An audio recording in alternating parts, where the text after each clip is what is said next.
سلام. یه عادت عجیبی که عطرین داره اینه که از چیزای خوشش میاد. توی این ویدیو اومدیم پیتزا درست کنیم و یه سری سوال آماده کردیم، میخوایم از همدیگه بپرسیم. یه سری سوالایی که رفیقا حتما باید از همدیگه بپرسن، حتی شده یه بار. پس تا ادامه ویدیو حتما همراهمون باشین.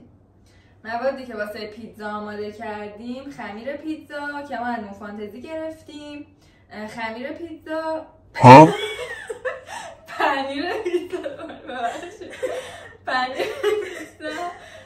سوسیس، گوشت کرده با ذرت و قارچ، فلفل دلمه‌ای، خمیر پیتزا، گوجه با سس. خب سوال اول، رفیق واقعی کیه؟ تو اول جواب میدی؟ آره.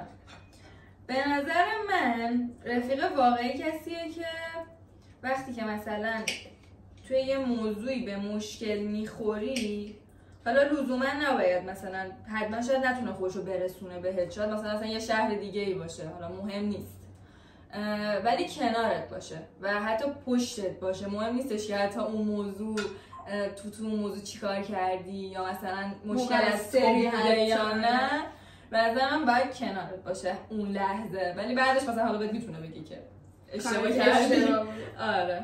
به نظر من رفیق واقعی کسیه که توی مشکلات و سختی، جز حالا خوشحالی و این چیزا، تو مشکلات و سختی هم کنارت باشه. بعد جز اون به نظر من رفیق واقعی کسیه که تو اگه توی جمعی قرار داری و اون رفیقت اونجاست تو نیستی، رفیقت همه جوره پشتت باشه و اون کسایی که توی اون جمع هستن اصلا جرئت نکنن راجع به تو حرف بزنن. سوال دوم، 3 تا انتظار که از رفیقت داری. خب اینم باز خودم جواب میدم. اولین نفر، 3 تا انتظاری که من از رفیقم دارم، اولیش این که واقعا دوست دارم که فقط رفیق خودم باشه. همینه. نه واقعا شما ندارم، ولی واقعا با فقط رفیق صمیمی خودم باشه. یعنی من فقط رفیق صمیمی باشم. من نمیتونم دیگه من رقیبونم، من ندارم. انتظار دومی که ازش دارم اینه که آقا مثلا اگه مشکلی داره یا ازم ناراحته بیاد حتما بهم بگه، نذاره تو دلش بمونه، چون این واقعا اختلاف ایجاد میکنه. اصلا تو دل آدم یه چیزی میمونه، ناخواسته بحثای بیشتر پیش میاد. انتظار سومم اینه که جای تنها نذاره دیگه، یا مثلا سوالی ازش میپرسم نگه نمیدونم. سوال چی بود؟ 3 تا انتظاری که از رفیقت داری. این که توی رفاقتمون معرفت به خرج بده، این اولیشه. دومیش این که واقعا اولویتش باشم توی رفیقاش و این چیزا. یعنی این که مثلا چه میدونم الان مثلا رفته دانشگاه، من و عطرین دانشگاهمون از هم جداست و حتی دبیرستانمون هم از هم جدا بود و فقط توی ابتدایی و راهنمایی با هم بودیم. تازه اون راهنماییش هم کلاسامون یکی نه. آره یکی نمیشد اصلا. بعد اصلا میرفتیم هم میگفتیم که آقا یکیش کنیم، میگفتن نه شما دو تا برم دیگه گیره هم دیگه میگفتیم دهن معلم سرویس میکنیم. مثلا یادم رفت چی داشتم. 3 تا انتظاره. نه این که مثلا میگم اولویتش من باشم. حتی مثلا الان که یه سری خب نمیشه که با کسی ارتباط نداشته باشه. الان مثلا 4 تا دوست داره توی دانشگاه، اگه الان مثلا باش بیرونه و من زنگ میزنم کارم لنگه یا اصلا کارم لنگ نیست، خب باید خودشو برسونه بهم به نظرم پیش من. و این انتظاری که ازش دارم. و انتظار سومم هم اینه که انتظار سوم ندارم. انتظار سومش من میدونم چیه؟ این که زنگ میزنه جواب بدی. بذاریم بهتون بگم انتظار سوم من اینه که ببین مثلا بهش پیام میدم بعد نه وایسا 5 تا پیام میدم، 5 چیز مختلف، خب میاد 2 تاشو جواب میده، 3 تا دیگه میمونه.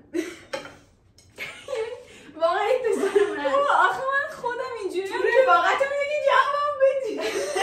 آخه دارم یه چیزی تعریف میکنه بعد واقعا چیزی که فقط باید گوش بدی، یعنی جواب خاصی نداره. انتظار دارم من اونم جواب بدم دیگه بعد میره. میشه جواب دادم دیگه. نه که جوابی اگه داشته باشی میدم به خدا. سوال سوم رفیقت چی کار کنه کنسله. اینو دیگه اول تو جواب بده. بخوام کلی بگم اون انتظاراتی که گفتن از رفیقم دارم اون خب اگه برآورده نکنه کنسل. این یه مورد. بعدش این که خب به نظر من رفاقت مخصوصا این که خیلی قدیمی باشه و خیلی وقت با هم باشین به درجه‌ای میرسیم که همه چی همو میدونیم. بعد اگه مثلا به یه جایی برسیم ببینم که مثلا چیزایی که همیشه میومد به من میگفت فقط به من میگفت و میره الان برای 4 نفر دیگه تعریف میکنه چقدر تو کنسله. بکرم میخواد بگه چیزایی که من براش تعریف میکنم و بره به کسی بگه. آخه تو این کارو نمیکنی. نه من که نمیکنم. میکنی؟ نه نه واقعا کار نمیکنم. من واقعا از این رفیقایی که پارسال دوست امسال آشنان خوشم نمیاد. منظورت که مخصوصا اگه که مثلا تازه وارد رابطه شده و انگار که مثلا تایم خودشو تایمی که با تو مثلا میذاره رو بذاره با اون مثلا با تو کمتر بیاد بیرون. من واقعا بدم میاد. اصلا خیلی هم کنسل نیستیم ولی خب کنسل. سوال 4 نظر چه چیزی توی دوستی ما هست که بقیه ممکنه تجربه نکرده باشن؟ اینکه ما یه تایمی کلا خونه همدیگه زندگی میکردیم رسما. یعنی اینجوری بود که عطری میومد خونه ما بعد با هم دیگه مثلا فردا صبحش میرفتیم خونه عطری دوباره فرداش میرفتیم خونه ما. یعنی کلا با هم دیگه بودیم. بعد یعنی اینجوری بهتون بگم که یه تایمی سر اینکه حالا هم من شاغل شده بودم همین که مثلا تایم دانشگاهمون به هم دیگه نمیخورد دیگه مثلا خونه هم دیگه زیاد نمیرفتیم. بعد یعنی اینجوری بود که میومدیم خونه مثلا مامان بابای من میپرسیدن عطری کو از عطری چه خبر یا مثلا مامان بابای عطری هم دقیقاً همین رو میپرسیدن. به نظرم یه چیزیه که شاید یه سری رفیقا تجربهش نکنن سر اینکه مثلا پدر مادرشون نذارن یا نمیدونم ولی امیدوارم تجربهش کنن چون خیلی حس خوبیه. به نظرم یه چیزی که واقعا رفیقا دوستان که با هم تجربه کنن اینه که با هم برن سفر که واقعا بعضی از خانواده‌ها نمیذارن و خیلی لذت بخشه که ما این کار انجام دادیم با هم. یعنی با هم رفتیم سفر توی 17 سالگی یعنی به سن قانونی هم نرسیده بودیم و خیلی خوش گذشت. واقعا امیدوارم همه بتونن با هم دیگه تجربه کنن. اینو واقعا خیلی حال میده با رفیق صمیمیت بری سفر. سوال 5 همون توی 3 کلمه توصیف کنی.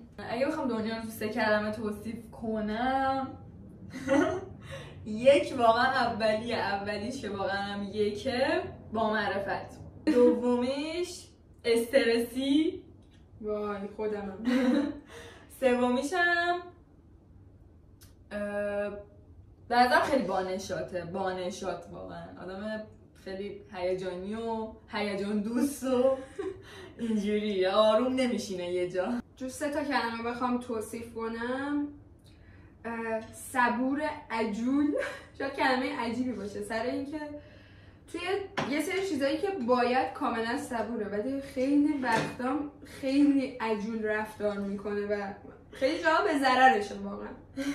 بعد دومین چیزی که بخوام بگم مهربونه و سومیشم با معرفته. خیلی با معرفته. سوال 6 عادت عجیب همدیگه رو بگید. یه عادت عجیب دنیا که واقعا همیشه ازش میپرسم که چرا اینجوری و بهم جواب علمی نمیده اینه که شبا موقعی که خوابش میگیره یه جوری پاشو میکوبه این ور اون ور. همیشه هم میگه پام درد میکنه. یعنی دنیا رو یه دقیقه آروم نمیگیره. پاشو داره کوبیده میشه این ور یا داره کوبیده میشه این ور. بعد بهشم میگی چرا؟ میگه بدنم قبل اینکه خودم خوابم ببره خوابش میبره. میدونی چیه؟ مثلا وقتایی که خیلی خوابم میاد بعد مقاومت میکنم مثلا بعد یه کاری انجام بدم یا مثلا ویدیو ادیت کنم یا همچین چیزی.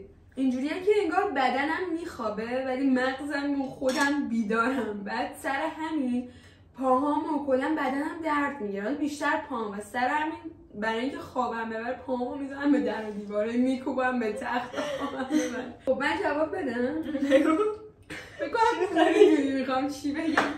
یه عادت عجیبی که عطرین داره اینه که از چیزایی بگو چجوری بگم از چیزایی تنگ خوشش میاد.